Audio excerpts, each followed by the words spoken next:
Students Juris veica pētījumu par Ēfeļa torņa vēsturi un būvniecību.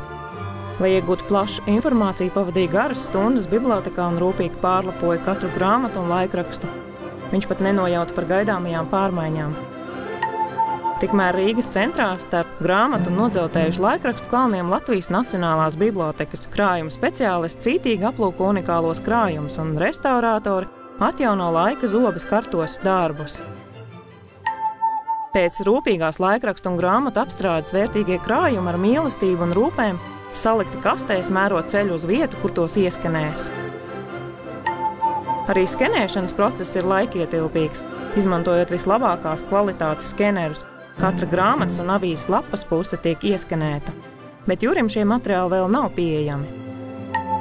Zinoša speciālistu komanda ķers pie ieskenēto materiālu apstrādes.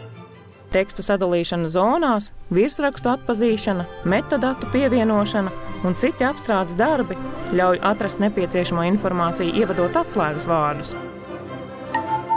Sarežģītā un laikietilpīgā digitalizācijas procesa rezultātā students Juris atver Latvijas Nacionālās digitālās bibliotekas mājaslapu un ātri un vienkārši atrod informāciju par Ēfeļa torni.